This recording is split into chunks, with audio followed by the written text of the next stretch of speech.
Good morning, everybody, and welcome to the 2023 World Water Week in Stockholm, where I'm joining you live on site in Stockholm at the new conference venue that the World Water Week has moved to. And we're very excited to be on this online session today that is really looking at increasing water security through innovative, climate-resilient water infrastructure. So it's quite a mouthful, but we've got an impressive lineup of different speakers, different panelists that will really unpack this and give some tangible examples of how you link investments in climate change resilience in water infrastructure and make sure you attract financing for that. So I'm Anton Earl. I'm the director of CWI's Africa Regional Center based in Pretoria in South Africa. And CWI is a co-convener of this session together with partners CRIDF, GWP, IMI, SSN, OCOCOM, UNCCD, and ZAMCOM. And the good news is we have speakers from each of those organizations, so you'll hear more about who they are certainly. Now in Southern Africa, where I and many of the conveners of this session are based, we're seeing increased water insecurity due to the impacts of climate change.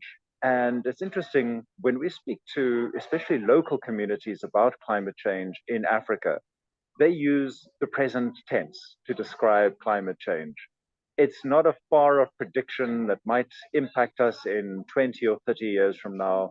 This is a today issue. It's happening already. So it becomes important to make sure that we can actually invest in responses to this, such as nature-based solutions that really integrate your urban water frameworks and water management frameworks in the broader catchment, making sure that resilient water infrastructure is really aligned with responding to this changed climate that we already experience. So the session will explore how we can increase water security and adapt to climate change through the experience of the various session conveners. So the various organizations here have tried to innovate and try out new approaches to developing regional infrastructure. And the term regional for Southern Africa is especially important.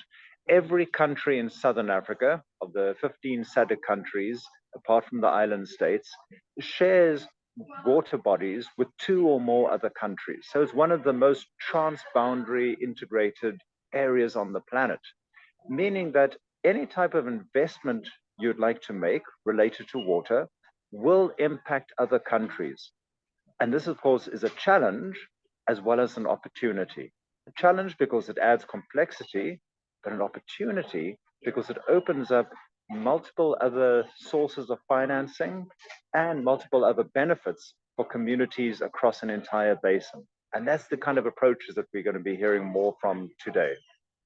Now it's time for me to hand over to the session moderator, Emil Harikashun, who has an extensive experience on climate change adaptation through his work with South-South North and the Global Resilience Partnership. So, Emil, over to you. Great. Thanks so much, Anton. I think you've really set the stage for an interesting discussion. Good morning, everyone. My name is Emil Harikashan. I'm the Finance Thematic Lead for the Climate and Development Knowledge Network based at South-South North. I also spent 2 years with CRIDF on the Mobilizing Finance workstream. And so this is a really exciting event for me to be moderating because it's really bringing together a number of organizations and examples that CRIDF has worked on with critical partners in the region. We're hoping for this to be a very engaging conversation. We're going to kick off with a few presentations so that colleagues can hear some examples from the region, followed by an interactive panel. There will be an opportunity to respond to a Mentimeter, to share some of your thoughts and reflections, examples, experiences, etc., that we can then weave and bring into the conversation. I strongly encourage all of you to share your questions, to share your experience and thoughts, perhaps links to other resources things that you think will really enrich the discussion in the chat, and we're hoping to be able to bring a lot of that into the conversation as we move forward. But for the interest of time, let's jump straight into the presentations and we'll move on to the panel discussion thereafter. I'm not going to introduce everyone that will be speaking up front. We'll do that as we go along. But for now, at least, I'd like to call upon Catherine from UNCCD, who will be speaking to us about the Southern Africa Great Green Wall Initiative. Catherine, over to you. Thank you. So good morning, everyone. It's really great to be involved in this session. As already mentioned, we've been working very well with CRIDF and some of the partners here. And I will speak to you about a very exciting initiative that we're working on in partnership with the SADC Secretariat. Next slide, please. And just to know who we are, so we're the United Nations Convention to Combat Desertification. Next slide, please. And I work for the team that specifically focuses on resource mobilization. So we are supporting our country parties with resource mobilization, as well as creating the enabling environment through supporting target setting, as well as drought planning. And the main focus of our work is supporting project preparation. Next slide, please. So just to give you an overview of our footprint in Southern Africa, so we're working across all 16 member states, and we have a memorandum of understanding with the SADC Secretariat. We've also worked on some key flagship reports. We've got the Global Land Outlook, which is looking at the water, energy, food nexus in the region, as well as a drought strategy, which is trying to ensure that the 16 countries are collaborating on building drought resilience. Next slide, please. So the Great Green Wall Initiative, I'm sure many of you have heard about it in the Sahel. It's a flagship initiative of the African Union and initiated in 11 countries in the Sahel in 2007. And the SADC region has now come on board since 2015, where a ministerial decision was taken, and all 16 SADC countries are participating in this initiative. Next slide, please. So in terms of the process, a lot of the focus has been on building the political momentum so that we can use that to then trigger the resource mobilization efforts. So there has been a strategy that's been developed, and that was approved in 2019 by the ministers. And since then, we've had a series of stakeholder consultation meetings with the member states to ensure that we have buy-in and we're responding to the issues that are critical in the region. Next slide, please. So in terms of the strategy, the main vision is for productive landscapes in the region that contribute to regionally socially inclusive economic prosperity and environmental sustainability. So this is what's critical for us, in that it's not just looking at the environment, but it's also looking at development in the region. Next slide. Next slide, please. So just a bit of facts about Southern Africa. So as you know, it is a region that is very vulnerable to drought. And so that is one of the issues that we're trying to tackle through this initiative. Land degradation is also quite an issue here, where we've got about 34% of the land already degraded. And as we know, Southern Africa is where we host some of the greatest diversity of large mammals in the world. And some of those species are already at risk of extinction. Next slide, please. But there are many other challenges, which I know a lot of you are already aware of. But what are the opportunities? And I think this is where the Great Green Wall Initiative has become very important in the region. Already a lot of the countries have made global commitments, so we're trying to respond to those within the context of the 3 Rio Conventions. So the land degradation neutrality targets they've set, their NDCs, as well as their national biodiversity strategies and action plans. Next slide, please. So what is it that's new that the Great Green Wall can do, especially knowing that there's a lot of exciting work that's happening in the region already? And how we're seeing this together with the member state is it will provide a brand, a narrative for collaborative pursuit of sustainability and wealth creation in the region. It's facilitating intersectoral platform for planning and cooperation, and making sure that we're already taking into consideration all the initiatives that are going on. And this is trying to ensure that there's integrated development planning linked to integrated land use planning and management, and also taking advantage of the transboundary initiatives. And like Anton said, we've already got 15 shared river basins on this in this landscape. Next slide, please. So in terms of the investment pillars, the member states have agreed on 6 investment pillars, and the key one that's important for Stockholm Water Week is Water for All, where we're dealing with drought and water scarcity issues. We had a very exciting event yesterday looking at what the region is doing on drought already. And so the Great Green Wall Initiative will be trying to respond to these 6 investment pillars. We've also got 7 cross-cutting issues which the member states said we need to ensure that these are also well integrated in our project design. Next slide, please. But there are also lessons that we've learned from the Sahel. So one of the key lessons is the need for the political buy-in as well as support, particularly if possible at heads of state level. So we know we already have a good governance in the SADC through the SADC Secretariat. So we're hoping that through the mechanisms in place, we will get the right level of political support. Critical is involving the right sectors, ministries of finance and planning, who are very critical in terms of resource mobilization, as well as ensuring that we are designing integrated large-scale initiatives through a multi-sectoral approach, as well as bring on board the private sector. Next slide, please. So how are we realizing this vision? Next slide. So we've had a political process, like I mentioned, where we are promoting this initiative through a whole series of events in the region and internationally. So we're trying to make sure that we've got the right supported political level. Next slide, please. And I think key for this is the resource mobilization roadmap, where we are now starting to work on the design of a project to design the Great Green Wall investment plan. And based on that investment plan, we will come up with a project pipeline. But the key thing that we will make sure is that we already know that there are a number of large-scale proposals and projects that are under development. So we'll try to make sure that these are included in that investment plan, and we're not reinventing the wheel, but really focusing on where the gaps are and where the opportunities for integration are. Next slide, please. So to end up the presentation, Charles will be speaking about one of the key flagships that we've been working on in the region under this Great Green Wall Initiative. I think the key for us is building partnerships to mobilize investments. That's the way we're operating. It is our business model as well as the global mechanism, and we're hoping that we'll be able to do this through the Great Green Wall Initiative.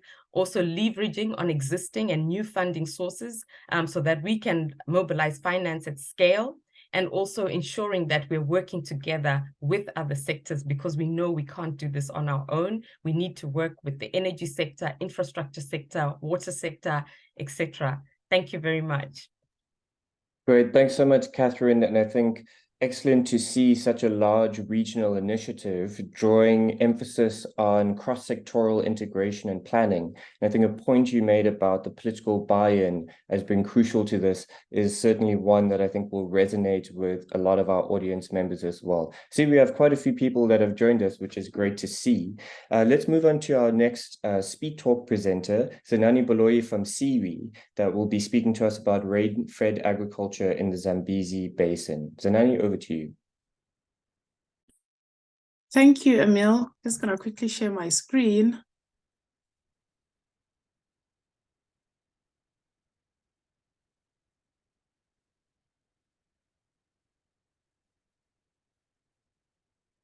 Okay, can everyone see my screen? Yes, we can.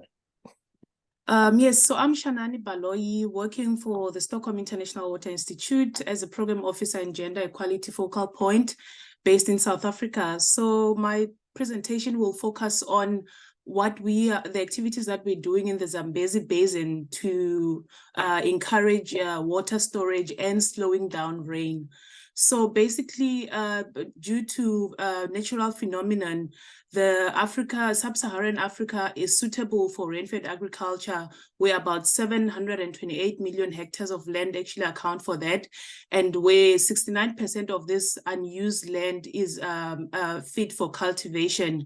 And we have smallholder farmers that make up activities of about 80% on all farms. And that is where we see the opportunity of the small actions that farmers take on their land, which have multiple benefits, contributing to reducing soil erosion, slowing down water, or contributing to rainwater retention. And that's why we are working on the transforming investments in African rainfed agriculture for these multiple benefits.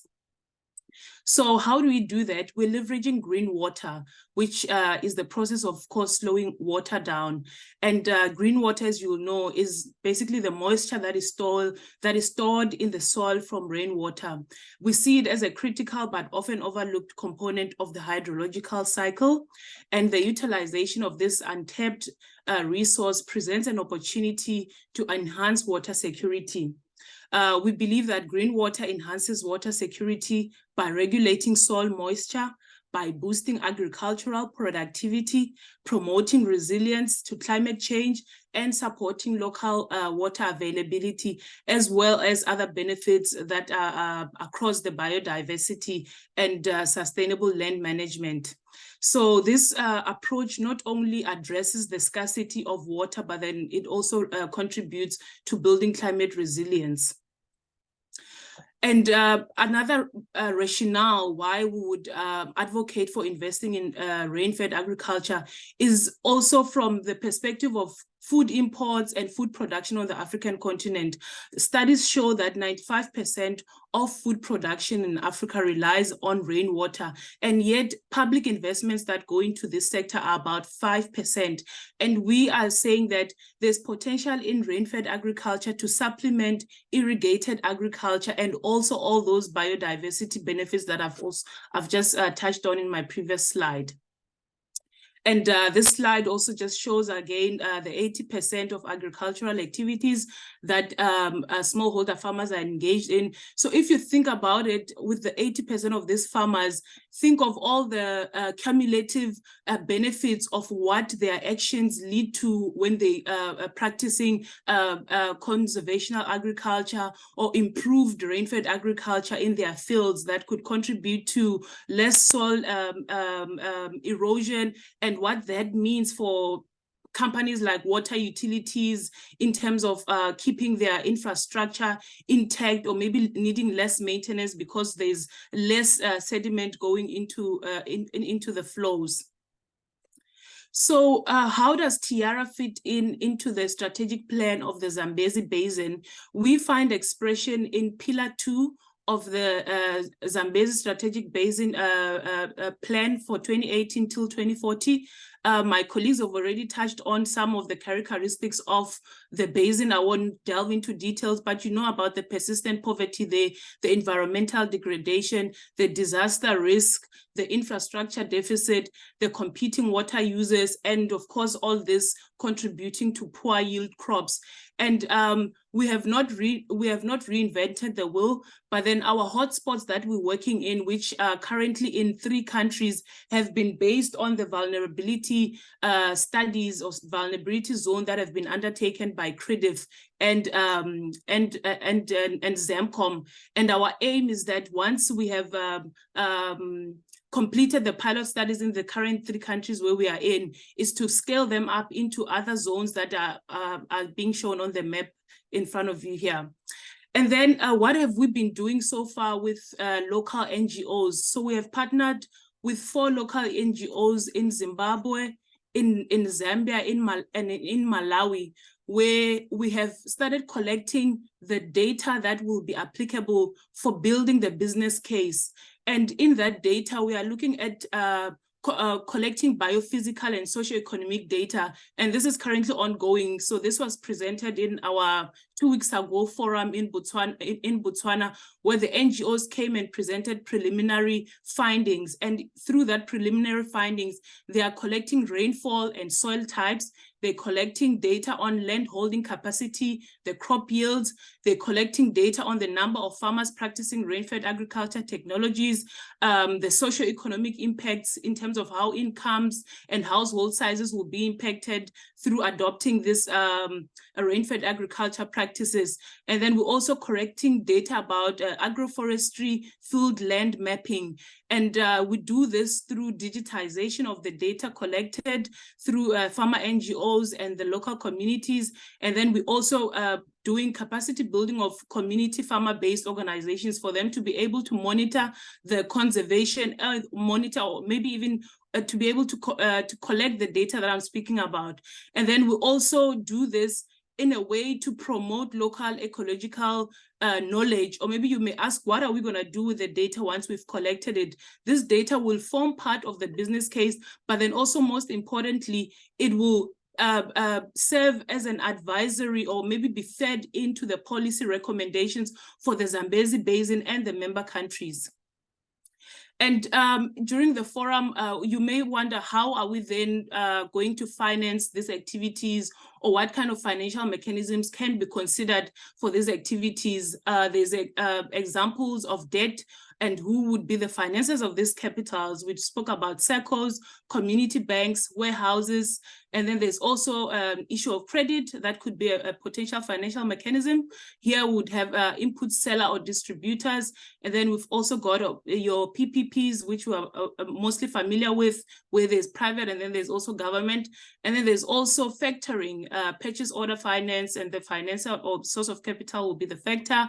And then equity financing, private investors and DFIs, grants, in-kind donations, government and philanthropy as the source, and then also interesting carbon finance that came out quite strongly in when we were mapping the potential financing sources. And this, of course, would involve private investors. And then just to recap again, the reason to invest in this, the multiple benefits here, is that the investments in rain-fed agriculture, they produce 6 more times in terms of crop yield. And then they also support local livelihoods, which is the livelihood support pillar of the ZSP. And then it also improves water productivity and build climate resilience. It contributes to harvesting rainwater for subsoil infiltration. It contributes to controlling soil erosion, conservation, fertility, and also importantly, in relation to this topic that we're discussing today, it contributes to recharging groundwater. And also it elevates the role of women that they play in communities as the main collectors and protectors of water. In one of the discussions that we've had, I think this was actually a quote maybe from my director, Anton, where he said, we have the ability and the increasingly techniques and technologies to allow water to be slowed down as it passes through landscape, and improved understanding of forest water nexus is crucial to the process of slowing down water. Yeah, then my next slide, it's not moving, technology. Okay, just when I was finishing, my slide is not moving. I'm sorry. Okay, there. And then, yeah, I have a picture in front of me here where you see some of the techniques that are applicable. Here it's called the deep bed farming. You'll see that it has slowed down water because it has contributed to the retention of the rainwater. You see through the channels that have been created, but then you also see the improved crop yields and where the crops are actually performing better because water has not come too fast and left too quickly. It may have come too fast, but then we have managed to slow it down. And then, so Tiara, we are currently working with Zamcom, of course, C4ECRAF, and the other local NGOs, FASHIG and CTDO, Dieni, and Komako in the region. But we are still looking for other partners, moreover, government and policymakers, development finance institutions, private sector, farmers and farmer organizations, community and advocates, and market and connectivity experts, so that we do not only work on one part of the value chain, but then be able to work through the value chain of contributing to the work that the farmers are doing on the farm field level, but then even connecting them to markets and incentivizing them adequately for the services that they provide in terms of ecological benefits, and also securing food security for the region. And yeah, this is the end of it. You can see again on this picture where deep bed farming techniques has been applied, or you call it whatever, conservation agriculture techniques. And on the other side, you can see the level of crops in their growth and also the retention of water on the other side. So this is just one example of such technique that applies, but there's plenty of them. And it's the issue about now feeding those into policy practices and being promoted at regional and national levels. Thank you. I'm done.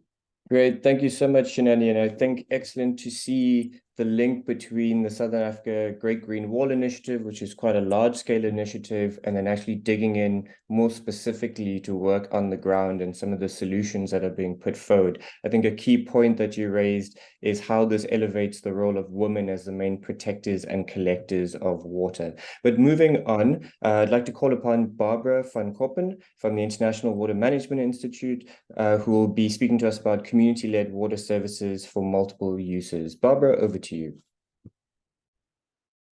Thank you so much. Hi, everyone. A wonderful opportunity to hear what the solutions are. And now I will present really bottom up. So how to link what is there, the support, with what communities have done since time immemorial. The climate variability, we know. Next slide, please. And for that, I'm going to focus on the well-known project cycle in the sense of getting context, diagnosing what is already there, envisioning solutions, matching it with a support that is available, step 4, implementing, and then finally benefiting from the intervention. Which, as our President Ramaphosa says, often these are parachute projects. Next slide, please. And what happens is that the fundamental steps of diagnosis, visioning solutions, getting the priorities, making the contracts, even the implementation is done outside, and the users only get into become visible as passive users. So the next slide, please. If we really try to get these first steps, the next slide, please. The first steps of diagnosis, envisioning solutions, and even the implementation. If we can get that more bottom up, the interventions will be more sustainable.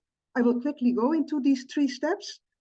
First one, the very first, anyhow, is that that one, because there is a lot of wisdom over there that I would like to highlight. Based on the work that we did, by really asking the communities to tell us what is already there. Well, they use multiple sources. It's a combination of groundwater, surface water, infrastructure. Even if it is designed for single use, domestic or irrigation, we find in practice that it is used for multiple uses, and we think it's a good idea, in fact.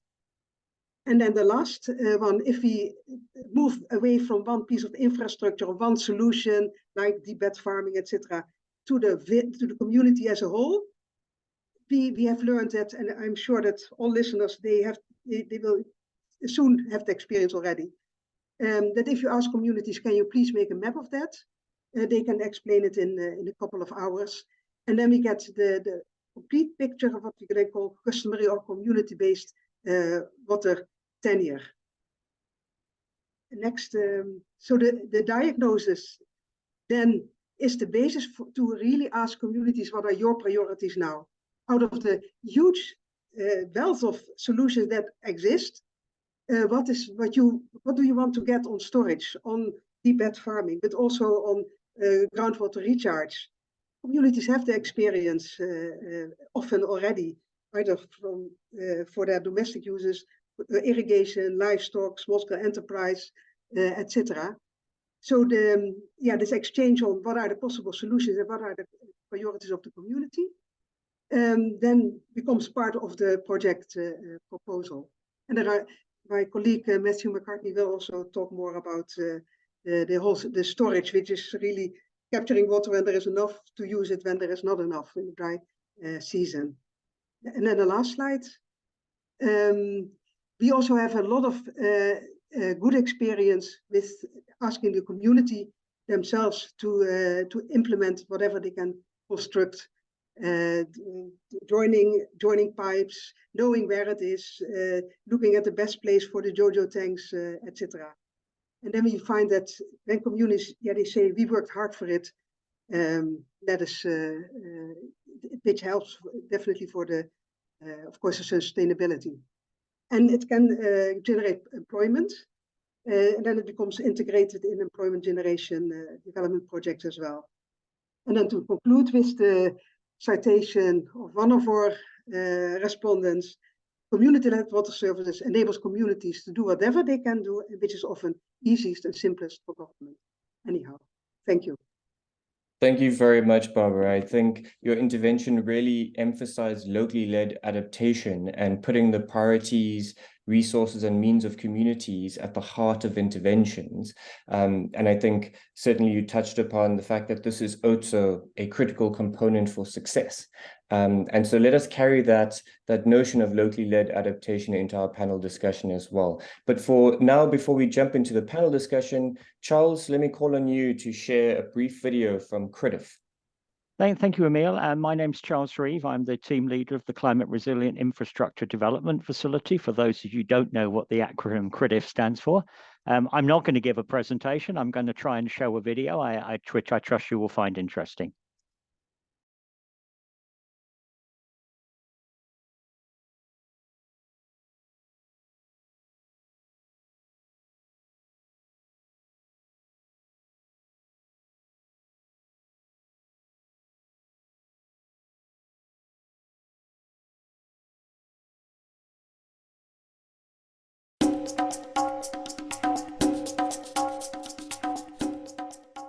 The Zambezi Watercourse Commission, which is one of the river basin organizations that CRIDF has been supporting, is a major watercourse in the SADC region covering 8 countries. And they have developed a framework, which is a strategic plan for the Zambezi Watercourse from 2018 to 2040. And as part of implementing this strategic plan, an investment program is being developed, which is called PDAC Zambezi.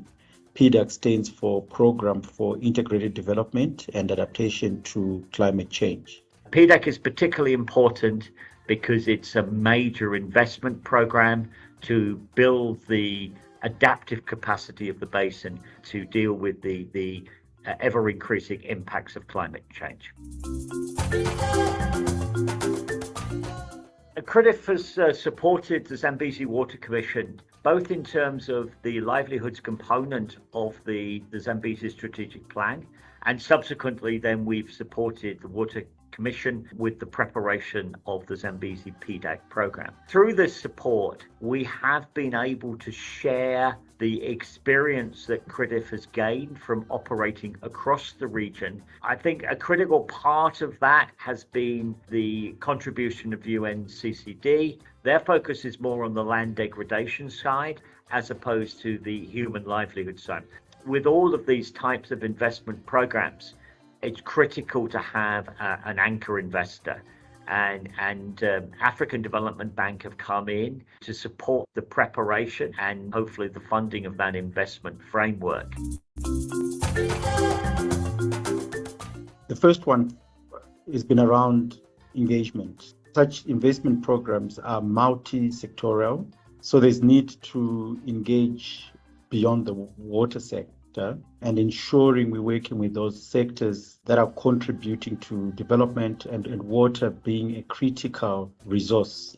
Another second lesson that we've learned is that in mobilizing resources, especially with development finance institutions, there's a real need to work very closely with the Ministry of Finance and be able to package the investment program that it can convince the Ministry of Finance as to its contribution to the development of the country. Another lesson was that in developing such investment programs, it is very important to identify the key funding partner. And in this case, the African Development Bank was identified early on, and working closely with them to actually understand how such a large program can be packaged in order to attract resources from multiple windows.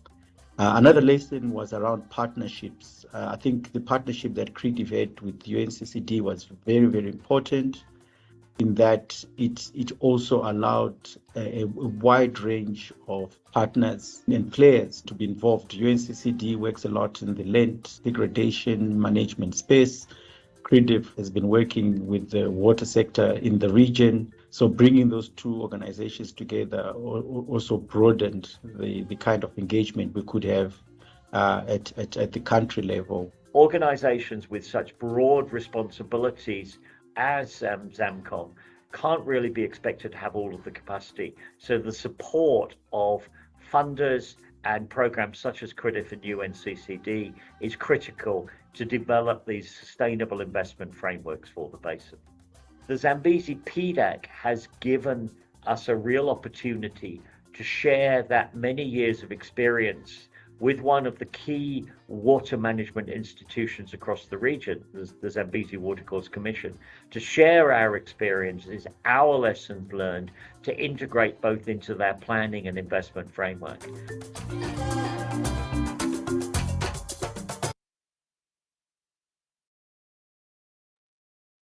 Great. Thanks so much for that, Charles, and for CRIDF for pulling that video together. I think a great visual and summary that helps us really tie together some of the other interventions that we've heard.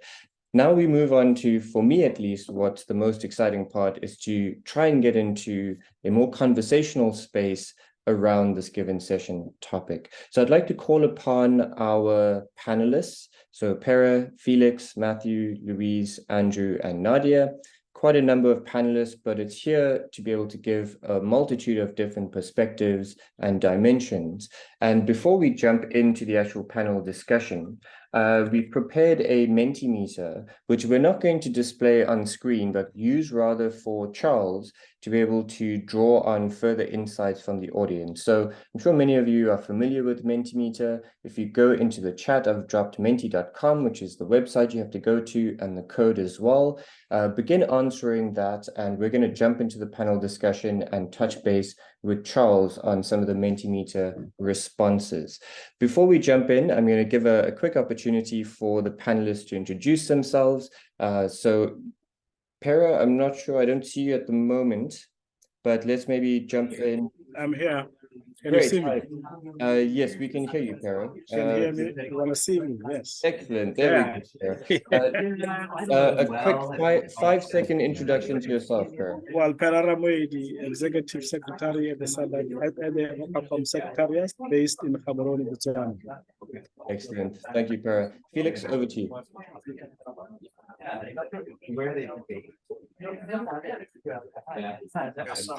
Yes, thank you. My name is Felix Ngamlagos, the Executive Secretary of the Zambezi Watercourse Commission. Thank you, Felix. Nadia, over to you. Hi, everyone. I'm Nadia Sitas. I'm the Ecosystem-Based Adaptation Thematic Lead at the Climate and Development Knowledge Network, CDKN, at South North. Thanks, Nadia. Louise? Hi, everybody. My name is Louise Baker. I'm the Managing Director of the Global Mechanism at UNCCD. Nice to meet you all. Thanks for inviting us. Thanks, Louise. Matthew? Hello, everybody. My name is Matthew McCartney. I'm with the International Water Management Institute, and I lead a small research group on sustainable water infrastructure and ecosystems. Very pleased to be here. Thanks a lot. Thanks, Matthew. Andy, over to you.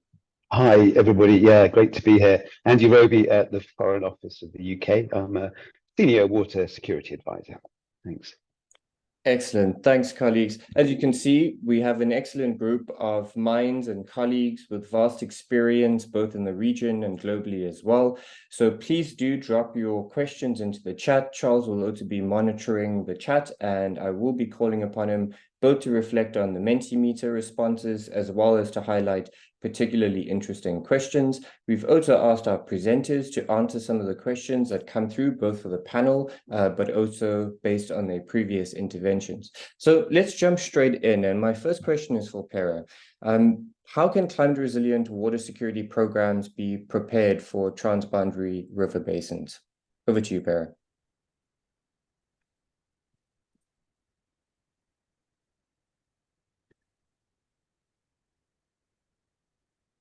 Pere, are you able to unmute yourself? Okay, sorry, I had not unmuted.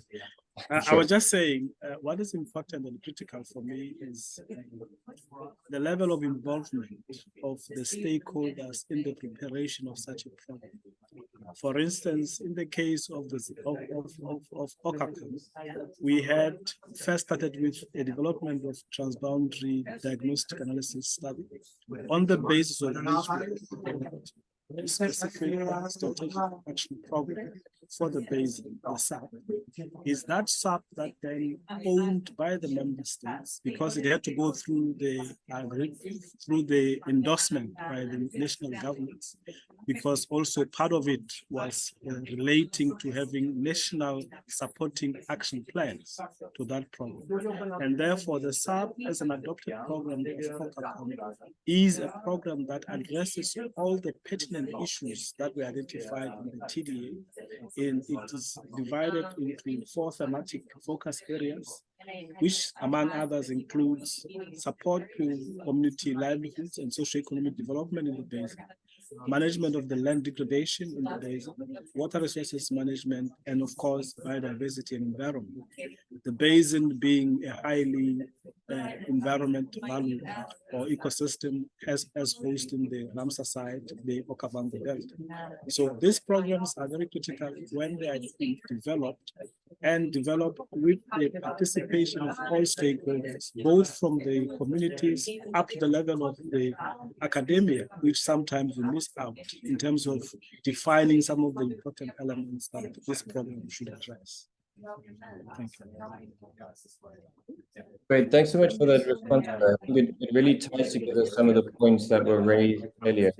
Harry, I'm just going to mute you because there's quite a bit of background noise on your side. So I'll call on you to unmute yourself later on in the discussion. But just touching back on what I was saying, Harry, I think what you've mentioned here, the level of involvement of stakeholders, touches upon what we heard from Andrew Takawira in CRIDF's video about a key lesson learned there around engagement, and that being critical as well, and showing not just multi-sectoral engagement, but also engagement within government and Ministry of Finance, etc. And I believe Catherine also touched upon the importance of political buy-in.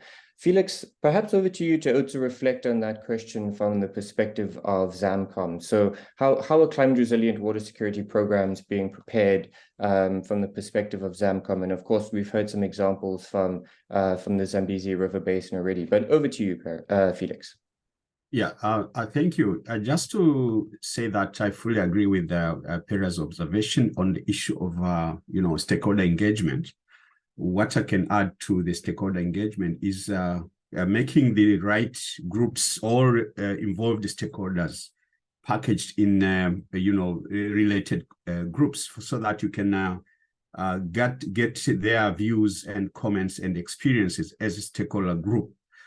This is important, and the levels of engagement can as well be classified in 2 levels. At national level, where individually each country has a set of stakeholders from different sectors, but also types of engagements in the economy, but also at a regional level. So that is very vital, the stakeholder engagement. Of course, by stakeholder engagement, also the level of engagement with governments, the riparian states, represented by the different sectors that are relevant to the issue. Also the issue of data collection and assessment, gathering information to add to the knowledge of what exactly the program needs to be, how it needs to be structured and packaged, but also issues to do with the demands. If it is a water project, then demands for water within that basin by different stakeholders. Maybe one more thing which I wanted to add in this question is the approach, the taking a basin-wide approach. I think this is a very helpful approach to better understand all the issues which are common to all riparian states or a group of riparian states, instead of looking at country by country. This helps a lot. And just to give an example for ZAMCOM, for example, during preparation of our strategic plan, Zambezi strategic plan, which runs up to 2040, but also during preparation of the PDAC Zambezi, a study was done and mapping was done to identify the hotspots and classify them on the various issues which are local to those hotspots. But also to understand the priorities of the individual countries and how the priorities and aspirations of the individual countries and how the common, and then identify the common priorities, which are now, taking a basin-wide approach in terms of identifying the priorities, but also the issues. Thank you. Thanks for that, Felix. Just a quick follow-up question, because we drew upon the links between regional and transboundary approaches, but also the importance of putting the priorities of communities and embedding them as well. Just because we've heard a bit about PDAC and some of the other work in the Zambezi, how is ZAMCOM helping to also bring and include the priorities of communities into the work that ZAMCOM is doing around transboundary water resource management and water security?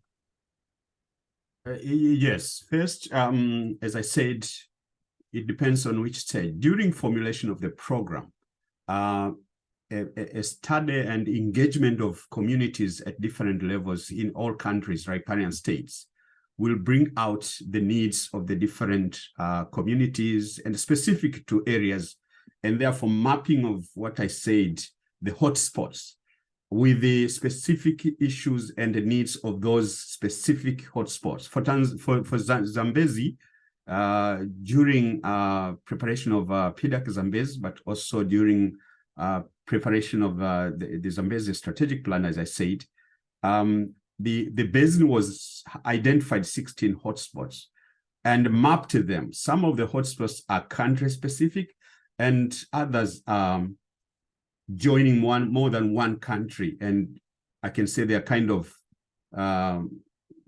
cross-border issues. So those now were identified as issues, very specific ones in locations which are specific locations, and the specific interventions therefore are designed to address those issues. But secondly, during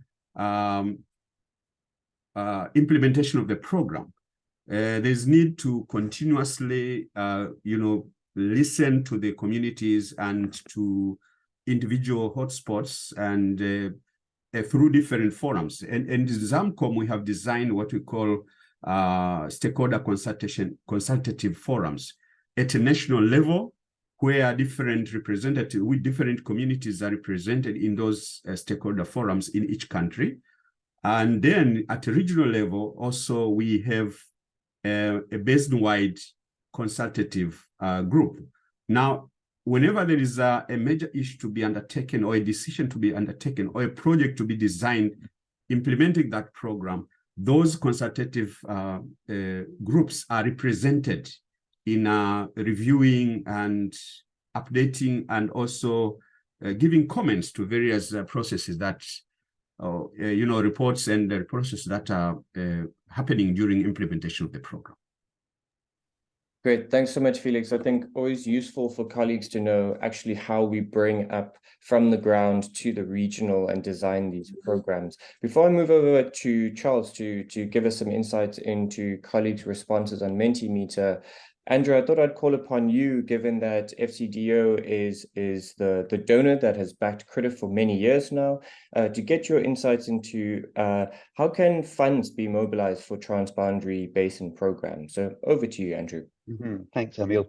This has been a fascinating set of presentations, and the discussion is already ripening. I can see I will do my bit and be a little bit controversial and say, I think we've been treating water too much as a commodity in this discussion, not particularly today. And I think there are so many other environmental services that water provide that we have not captured and monetized. Because in our discussions, looking at the limitations of ODA, we know that we're never going to have enough ODA to fund all the water investment that's needed. Where is the money? Who's got it? What do they want to do with it? And when we've discussed this with those with money, the investors in the private sector, they've been asking for clear, consistent revenue streams. They want water to be priced as a commodity sufficiently well to make it worthwhile investing. They want stability and certainty. And we're certainly looking into this with the Resilient Water Accelerator in Lagos and Bangladesh. But we also need to look at the new markets that are out there that haven't been captured sufficiently well to pay for water investment. Just to mention a few, there's biodiversity, there's flood reduction, there's carbon in wetlands. Shanani's presentation I thought was really interesting, the way that you've split up all of the benefits that you get from water. And I think particularly in the context of Southern Africa, looking at small farmers as water managers, that's music to my ears. But they were absent from our discussions in New York, for instance. We weren't talking enough to the farmers, nor energy, nor industry. And then what about the insurance industry? Flood prevention, that's another obvious one. And principles like keeping water in the landscape and looking at nature-based solutions. When you do nature infrastructure right, you get multiple benefit streams. We need to be working, as others have said on this call, with multiple partners and seeing how you can put together a package of investments that are attractive to their different interests.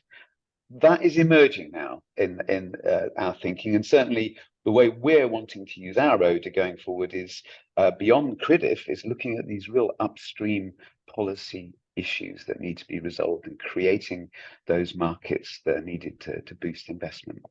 Let me stop there. Thanks.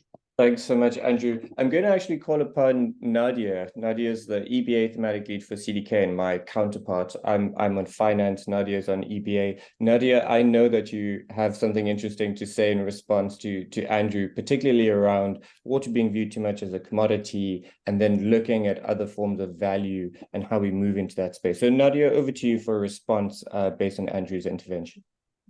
Thanks so much, Emil. I think lots of the different panelists and speakers have done a lot of my work for me. I'd made all these notes to speak about the role of nature-based solutions in supporting investment in infrastructure for water security. Definitely, I think there's so many different ways and tools that we can use to value nature. And there was a big IPBES study that just was released that looked at the multiple values and benefits provided by nature. And especially the importance of being able to account for some of the non-material values of nature. We know that water and landscapes and biodiversity are so important for people in terms of their livelihoods, but also lots of cultural and ancestral practices, and being able to account for that in decision-making processes is really important for ensuring that any decision that gets made is done with the concerns of local community members. So I think as we learn more about systems, we learn more about these especially open systems as species and water moves through political boundaries. I think using more complexity-based approaches for understanding these systems and the multiple ways that people benefit from nature, I think is really important. And that can then be integrated into these cross-sector planning processes that account for nature in multiple different ways. And I think this is really important for ensuring that any intervention is both kind of people and nature positive. It's not about just doing no harm, but really thinking about the ways that we can unlock future opportunities and transformative potentials in these landscapes. So I'll leave it there. Thank you. Excellent. Thanks, Nadia. And do drop in any useful links from IPBES into the chat. I'm sure colleagues may be interested in following up. Matthew, I see you have your hand up and you want to respond to Nadia. So let me jump over to you. Yeah, no, it's not really a response to Nadia, but I think, yeah, I mean, I agree with everything that's being said. The only other thing I would say is that we need to remember that built infrastructure is also important. We need solutions that integrate built with nature-based solutions. And we also have to remember that nature-based solutions also enhance the performance of built infrastructure and sometimes vice versa. So I think my only comment really is that we shouldn't forget the built and we need these integrated approaches. Thank you.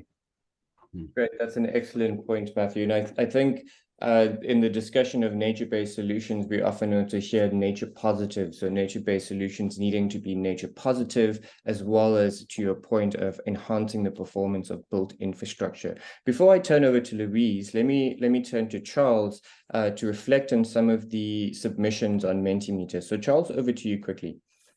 Mimir, we're rapidly running out of time, so I'd rather not say anything. I just think there's a whole load of really interesting comments coming through on Mentimeter around using existing knowledge, using existing solutions and scaling them up, and obviously quite a lot around nature-based solutions, which we're talking about. So thank you very much to all the participants for the very, very interesting comments through Mentimeter. Excellent. Thank you, Charles. So, Louise, over to you. I want to know from you how you think we can better communicate the importance of climate resilient infrastructure in building water security for the poor, and any insights you may have from the perspective of UNCCD. Over to you, Louise. Thank you very much. Yeah, I know I've only got a few seconds, so I'll be kind of brief, I guess. I think the communication has got to go right the way through the system. So we've heard very much about kind of multi-sectoral approaches and integrated approaches today. And I think that's really important. We're tending to work in a bubble. I know that we do that in the land sector as well, and so do the water people. So I think bringing the bubbles together and integrated means land and water working together. It means urban rural working together.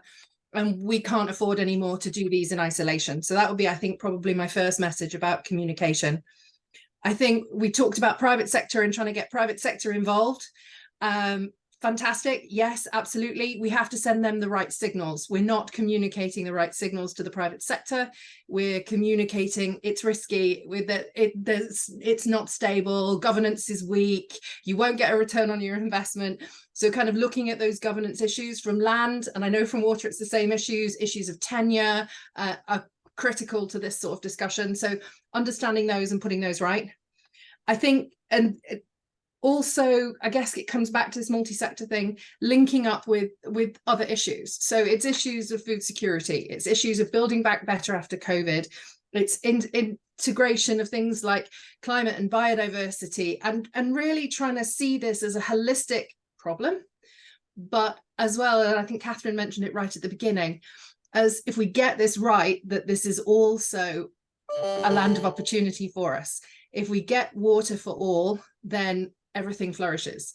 The land flourishes, the people flourish, the wildlife flourishes. So I think, yeah, I'm going to stick with integration.